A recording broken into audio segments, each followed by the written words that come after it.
One day it is going to be one of three things. It will work out.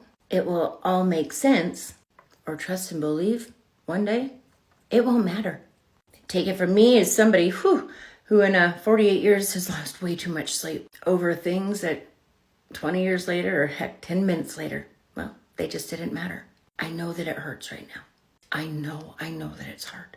I know that there is no way you can ever, at least not now, see any possible way out of this or see the end of this and see an end that you personally even want.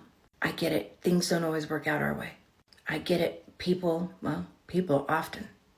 No, they tend to. They do, don't they? They hurt us.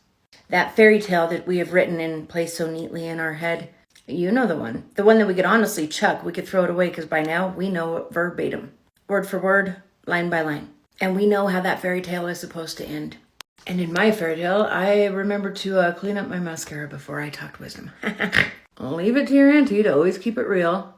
Please enjoy this slight intermission. BRB. I'm back. But when it comes to the scripts, to the fairy tales, to whatever it is that you thought would work out the way you wanted it to, whether you're 15 or 18 or 20, 30, 40, heck, even if you're 88, this is a lesson that is really hard to learn. You can write all of the scripts that you want, all the scripts that your little heart desires, and you can truly believe that you've casted the leading man or leading lady. Mwah, chef's kiss. But in the end, my beautiful friend, your script and mine, our casting choices, none of that matters because none of this is in our hands. There is somebody far greater than us behind the pen, writing each line, each word, and each fairy tale ending.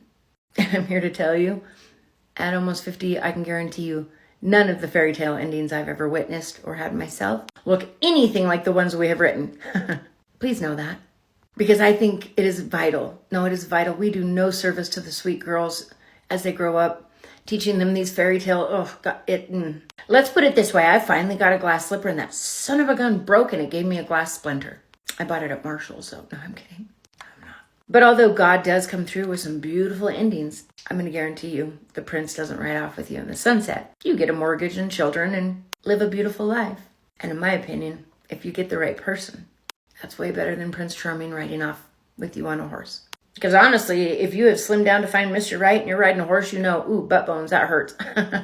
But mortgages and raising teenagers hurt too. Let me get to my point. I know that it hurts. I know that it hurts worse than anything you've ever felt in your life. And as your auntie, I feel I need to tell you this. There will be times that will hurt just like this in your life, if not worse. And those are still yet to come. But you're strong. You will get through this. And like I said, whatever it is that you're going through right now will end up being three things. It will work out. One day it all makes sense. Or one day, it just won't matter. You want to know my advice when I hurt like that? Ooh, I've hurt like that more times than I can count. When things get too hard, too heavy to handle, you can beat your head against the wall trying to manage and do it yourself. What's that? The definition of insanity is doing the same thing over and over and over again and expecting different results. Why don't you throw something else into the equation? Something I can guarantee you it works like a charm. It works every time. No, he works every time. So when things get too hard, too heavy, too much for you to handle, when the hurt gets to be too hard and the pain just doesn't seem to stop, drop, don't roll, but pray. And I'm talking, I want you to talk to God so much, so often, so frequently that genuinely, from an outsider's point, he would have grounds for maybe even a restraining order. No, do it. He doesn't mind. He loves that. Talk to him. Take it to him. Talk to him often. And then come back and tell me just how beautiful your life has become.